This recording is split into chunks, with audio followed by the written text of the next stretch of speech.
पहला, दूसरा, तीसरा, चौथा, ये चारों नंबर श्लोक में प्रश्न किए हैं कि जब वो संत लोग, वो भक्त लोग जब चले गए तो आपने क्या किया। तो बोले वो भक्त लोग, और ये बताइए कि आप दीक्षा लेने के बाद आपने क्या किया, आपका जीवन आपका कैसा चला दीक्षा के बाद में। मतलब वो भक्तों के साथ आपने दीक्षा लिया, उन्होंने नाम दिया आपको, तो उसके बाद आपका जीवन कैसे बिताया आपने। और ये भी बताइए कि पुराने शरीर को आपने, जो आपका पुराना जो शरीर था उसको आपने कैसे त्याग करके आपने ये जो शरीर, ये जो नारद जी का जो शरीर है, इस शरीर को, देव शरीर को कैसे प्राप्त किया। वो पुराने शरीर को त्याग करके और इसको कैसे प्राप्त किया आपने। और ये भी बताइए कि ये सब आपको याद कैसे हैं अभी तक।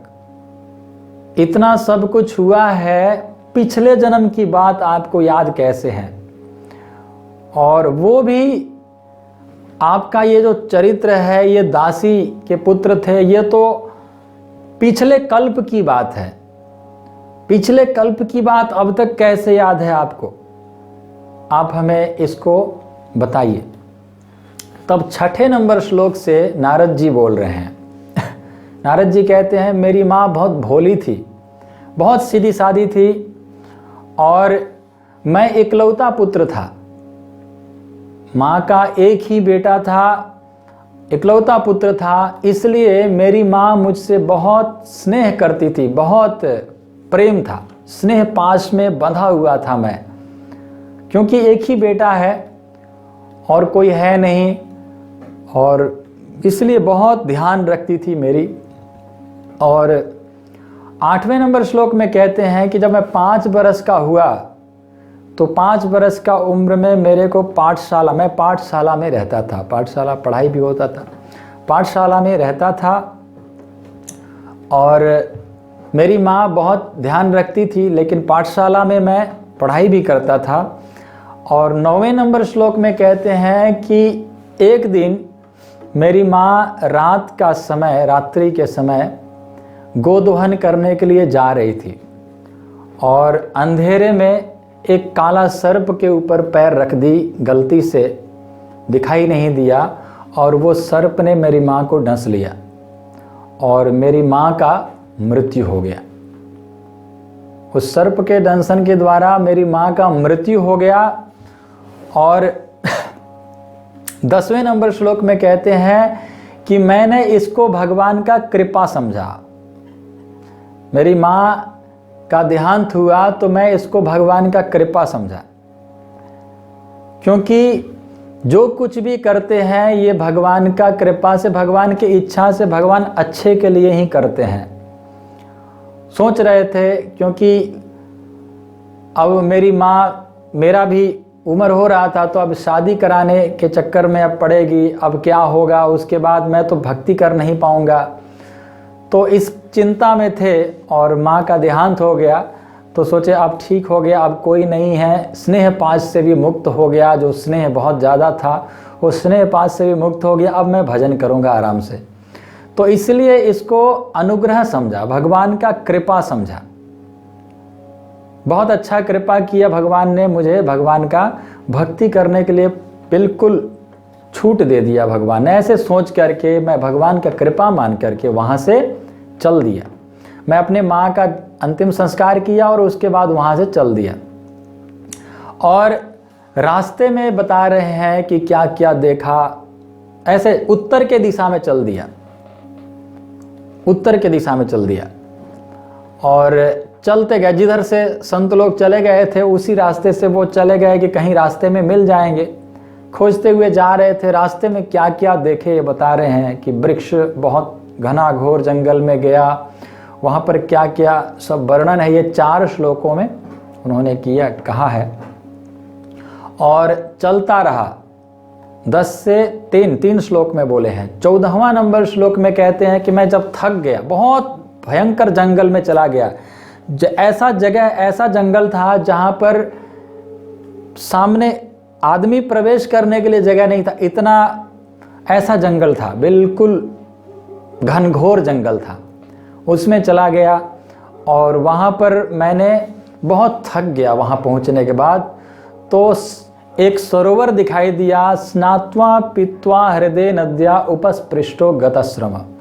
स्नान किया, पानी पिया, उस सरोवर का जल पिया, थकान थोड़ा मिटने लगा तो मैंने एक पीपल के वृक्ष के नीचे बैठ गया। ये 15वां नंबर श्लोक में कह रहे हैं कि मैं पीपल के नीचे बैठ गया और वही भक्त जो संत लोगों ने, जो साधु संतों ने, जो भक्तों ने मुझे जो ध्यान, जिस रूप का ध्यान करने को सिखाए थे उसी रूप का ध्यान करने लगा उस पीपल के वृक्ष के नीचे। और इतना शुद्ध स्थान था वो, इतना पवित्र स्थान था कि जैसे ही बैठ करके ध्यान लगाया, भगवान का स्मरण किया वो स्वरूप का, तो तुरंत आंखों से आंसू गिरने लगा, प्रेम उमड़ने लगा और तुरंत भाव जागृत होने लगा और दर्शन होने लगा। बोले भगवान का दर्शन होने लगा। बहुत सुंदर भगवान का स्वरूप का दर्शन हो रहा था। मैं बहुत आनंद ले रहा था। मेरा हृदय प्रेम में भर गया था। भगवान साक्षात प्रकट हो गए थे। भगवान का दर्शन कर रहा था, बहुत आनंद ले रहा था। उसी समय अचानक 18वां नंबर श्लोक में कहते हैं कि भगवान अचानक अंतर्ध्यान हो गए। वो जो स्वरूप, जो दर्शन हो रहा था वो अंतर्ध्यान हो गया। अब मैं हड़बड़ा करके आंख खोल करके देखने लगा, कहाँ चले गए, कहाँ चले गए। इतना सुंदर स्वरूप का मैं दर्शन कर रहा था, वो कहाँ चले गए। जैसे किसी को बहुत भूख लगा हो, कितने दिनों का भूख लगा हो, कितनों दिनों से खाया ना हो, और उसको 56 भोग ले आकर के सामने रख दिया जाए, और जैसे ही वो महाप्रसादे बोलकर खाने शुरू करे और वैसे ही प्लेट को खींच लिया जाए तो क्या हालत होगा उसको। वैसे ही मैं एकदम भगवान का इतना सुंदर स्वरूप का बहुत आनंद ले रहा था और अचानक वो अंतर्ध्यान हो गया तो मैं बहुत विचलित हो गया। और मैं अप्रकट भगवान का जो स्वरूप था वो अप्रकट अंतर्ध्यान होते ही मैं हड़बड़ा करके खड़े हो गया, उठकर खड़ा हो गया और मैं चिल्लाने लगा, कहाँ चले गए, कहाँ चले गए। सुंदर सा स्वरूप जो मैं दर्शन कर रहा था वो कहाँ चला गया।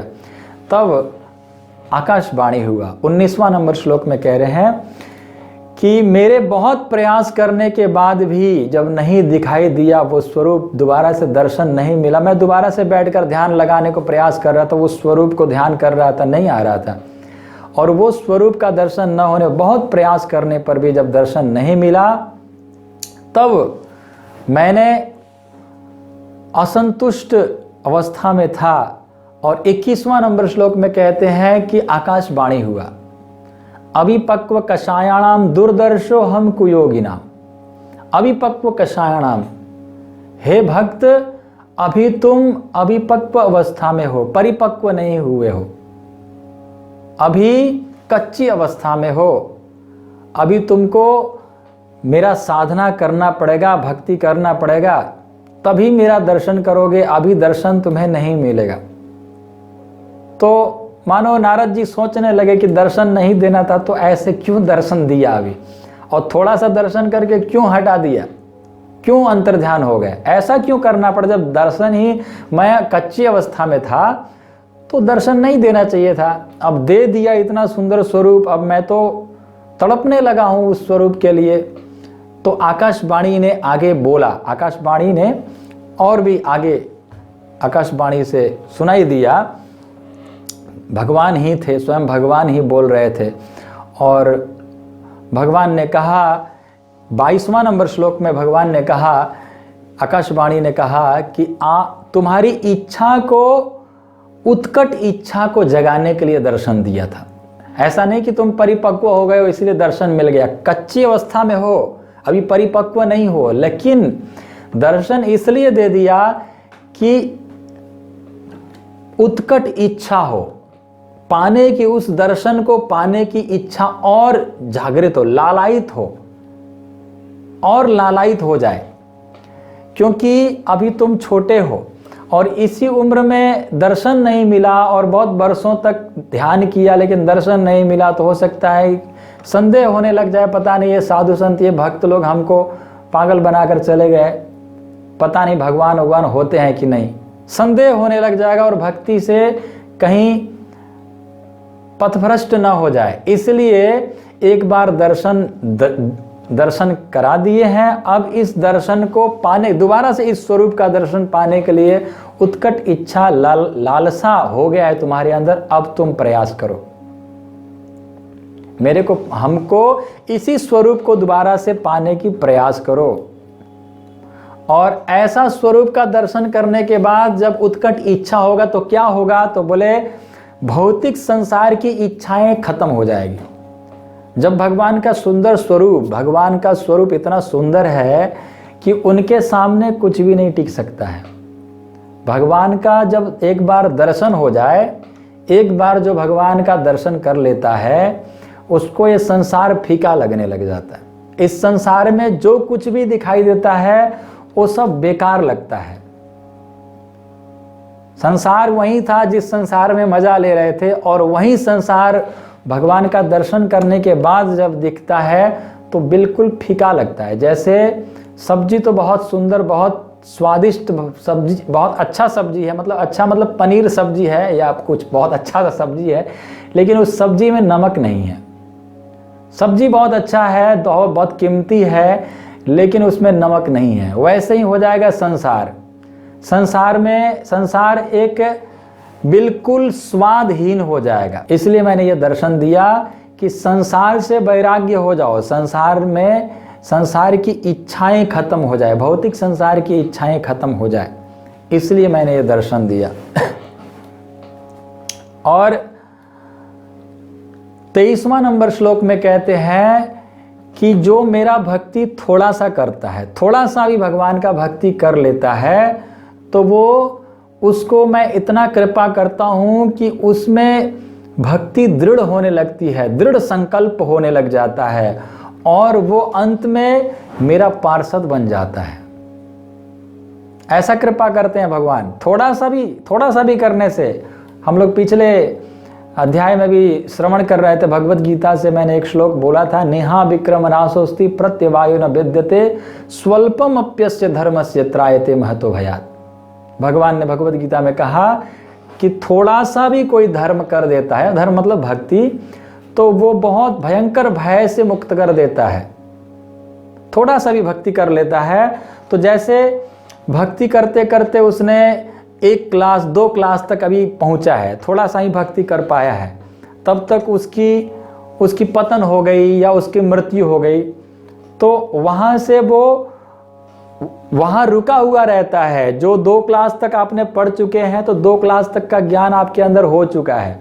अब जैसे ही मृत्यु के बाद दूसरा जन्म मिलेगा तो मनुष्य शरीर मिलेगा, ये गारंटी है। जो भगवान का भक्ति किया हुआ है उसको अगले जन्म में मनुष्य शरीर मिलेगा, ये गारंटी है। वो पशु योनि में नहीं जाएगा, क्योंकि थोड़ी सी भी नेहा विक्रम नाशोस्ति प्रत्यवायो न विद्यते स्वल्पम अप्यस्य धर्मस्य त्रायते, बहुत भयंकर भय से मुक्त कर सकता है, मतलब पशु योनि में जाने से मुक्त कर सकता है। पशु योनि में बिल्कुल नहीं जाएगा जो व्यक्ति भगवान का भक्ति करता है। और भक्ति करते करते उसकी मृत्यु हो गई तो अगले जन्म में मनुष्य योनि ही मिलेगा, वो पशु योनि में बिल्कुल नहीं जाएगा। बहुत भयंकर भय है पशु योनि में जाना। और एक बार जो व्यक्ति पशु योनि में चला जाता है, वो 84 लाख का चक्कर काटता है। ये भी बहुत समझने वाली बात है। जो व्यक्ति एक बार पशु योनि में चला गया, उसको 84 लाख का चक्कर काटना पड़ता है। जैसे ये गेट है और इस गेट से हमने प्रवेश किया, और प्रवेश किया तो हमको मनुष्य शरीर मिला गेट पर, और जैसे ही हमने कोई कर्म किया मनुष्य योनि में, और उसके बाद हम कोई पशु का वध किया, मांसाहार किया, मांस खा लिया, किसी पशु को काट कर हम खा लिया, किसी पशु का मांस खा लिया, या किसी पशु को हमने कष्ट दिया, या हम अपने जीवन को ही पशु की तरह यापन किया, तो उस दरवाजे पर तो मनुष्य जीवन मिला था, लेकिन उसके बाद जो अब दूसरा जन्म मिलेगा वो पशु योनि मिलेगा। और एक बार पशु योनि मिला मतलब पूरे चक्कर काटते रहो, यहाँ से पूरा चक्कर काटते काटते काटते काटते इस दरवाजे तक पहुँचने में 84 लाख का चक्कर कट जाएगा। 84 लाख बार पशु योनि को प्राप्त करने के बाद में जाकर के इस गेट पर फिर दोबारा से पहुँचेंगे। और फिर जब इस गेट पर पहुँचेंगे तब भगवान बड़े भाग्य मानुष तन पावा, सुर दुर्लभ सदग्रंथ ने गावा। मनुष्य तन मिलता है इस गेट पर पहुंचने पर दोबारा से, और देवताओं के लिए भी दुर्लभ है ये मनुष्य जीवन। और कबहू का करी करुणा नर देहि, देत ईश बिनु हेतु सनई। जब भगवान की बहुत करुणा जगता है, बहुत दया उमड़ता है, तब भगवान मनुष्य शरीर देते हैं, इस दरवाजे पर देते हैं। बाकी इस 84 लाख योनियों में नहीं दिया। बिल्कुल 84 लाख योनि पशु योनि था, और जैसे गेट पर पहुंचे तो दया करके भगवान ने सोचा कि अब ये 84 लाख का चक्कर काट चुका है, बहुत दुख पा चुका है, अब करुणा करो। कबहू का करी करुणा नरदेही, नरदेह देते हैं, देत ईश बिनु हेतु सने। भगवान की कृपा के बिना मनुष्य शरीर नहीं मिलता है, और ये गेट पर पहुंच करके मनुष्य शरीर देते हैं। और क्या देते हैं? तो बुद्धि देते हैं। हमारे अंदर बहुत सुंदर सा बुद्धि देते हैं, जिसके द्वारा हम धर्म और अधर्म को समझ सकते हैं। क्या धर्म है, क्या अधर्म है, क्या पाप है, क्या पुण्य है, समझ सकते हैं। समझने की बुद्धि देते हैं। और क्या कहते हैं कि अब इस गेट से निकल जाओ, गेट पर पहुंच चुके हो, अब तुम निकलो। मतलब क्या है कि जन्म मरण के आवागमन से बाहर निकल जाओ। लेकिन हम क्या करते हैं? इस गेट से बाहर नहीं निकलते हैं, गेट से बाहर निकलने के लिए प्रयास नहीं करते हैं। दोबारा से जैसे 84 लाख योनियों में मजा लेते आए थे, इंद्रिय तृप्ति करते हुए आए थे, 84 लाख योनियों में क्या करते हैं? और खाली इंद्रिय तृप्ति करते हैं। तो वहीं इंद्रिय तृप्ति करते करते अभ्यास बना हुआ रहता है, आदत बना हुआ रहता है। तो यहाँ पर दरवाजे पर जब मनुष्य शरीर मिला, तब भी इंद्रिय तृप्ति करते रह जाते हैं। जैसे पशु योनि में इंद्रिय तृप्ति करते रहे, वैसे ही यहाँ भी इंद्रिय तृप्ति में लगे रहे, और मुक्त होने के लिए प्रयास नहीं किए। तो फिर दोबारा से फिर इसी में फिर से चक्कर काटो 84 लाख में, तो दोबारा से चक्कर पड़ जाता है फिर 84 लाख का। और जिसको बुद्धि है, जिसका बुद्धि काम करता है, वो फिर वहां से वो निकल जाता है। मतलब जन्म मृत्यु जरा व्याधि इस आवागमन से मुक्त हो जाता है, भगवान के धाम को प्राप्त कर लेता है। जो बुद्धिमानी है वो भगवान के धाम को चला जाता है, मुक्त हो जाता है। और फिर न तद भासयते सूर्यो न सांको न पावक, यद गत्वा न निवर्तन्ते तद धाम परमम मम। मेरा धाम ऐसा धाम है जहां जाने के बाद इस संसार में दोबारा से लौट कर नहीं आना पड़ता, भगवान कहते हैं। तो ऐसा धाम है भगवान का धाम। जो व्यक्ति भगवान का भक्ति करता है तो वो चला जाता है, लेकिन जो भक्ति नहीं करता है, वही बात यहाँ पर 23वां नंबर श्लोक में कहा। थोड़ा सा भी कोई भक्ति कर लेता है तो थोड़ी सी वो जो भक्ति है वो बहुत भयंकर भय से मुक्त कर देता है। कौन सा भय? 84 लाख का भय से मुक्त हो जाता है व्यक्ति। और वो व्यक्ति थोड़ा सा भी भगवान का भक्ति करने के बाद वो दृढ़ संकल्प हो जाता है भक्ति में, और अंत में भगवान के पार्षद बन जाता है। ऐसा कृपा हुआ कि सृष्टि के बाद भी मेरा स्मृति बना रहा। क्यों? क्योंकि भक्ति किए थे, भगवान का भक्ति बहुत अच्छी तरह से किए थे, इसलिए स्मृति बना रहा, भूले नहीं।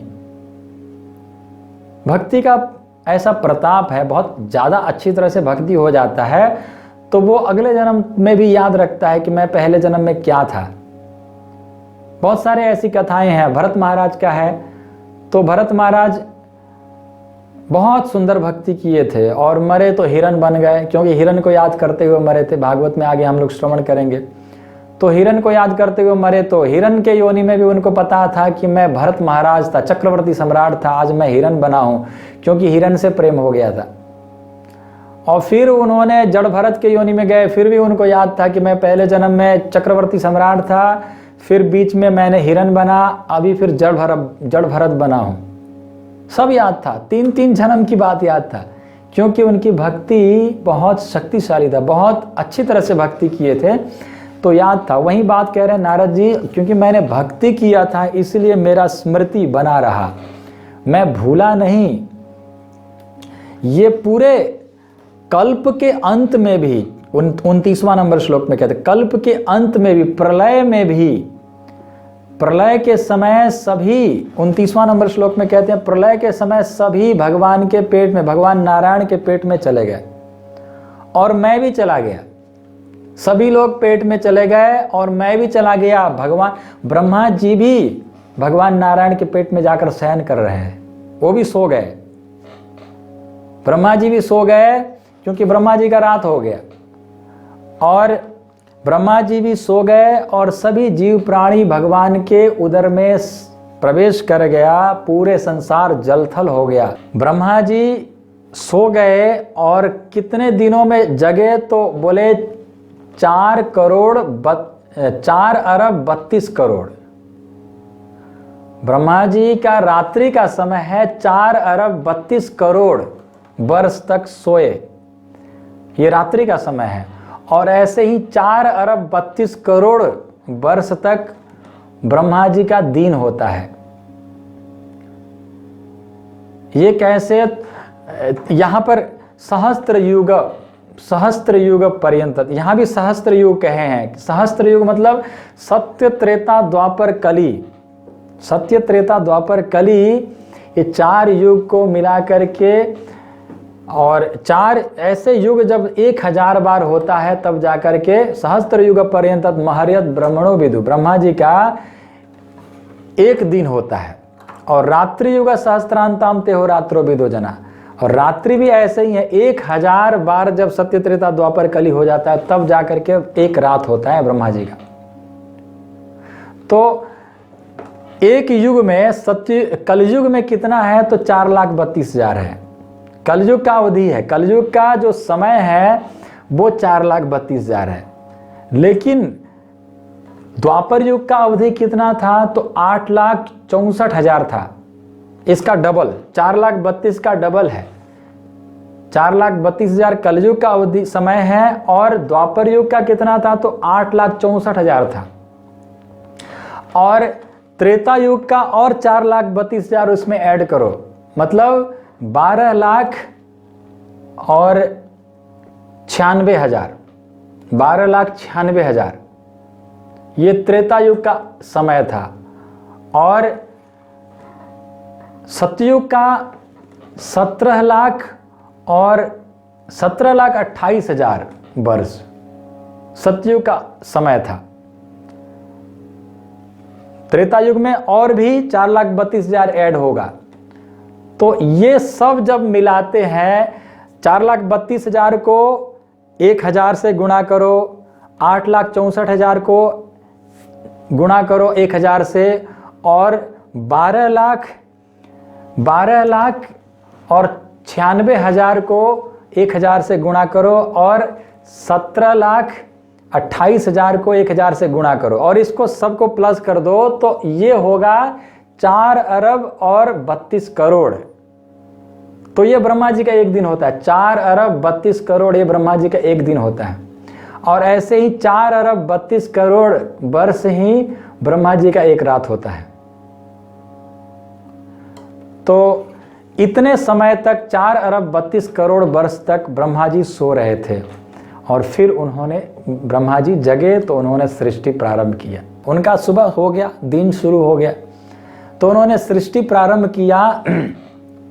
तो 10 ऋषियों में मेरे को भी उन्होंने अपने पुत्र के रूप में प्रकट किया। मैंने भक्ति किया था, उस भक्ति का प्रभाव से मैं ब्रह्मा जी का पुत्र बना।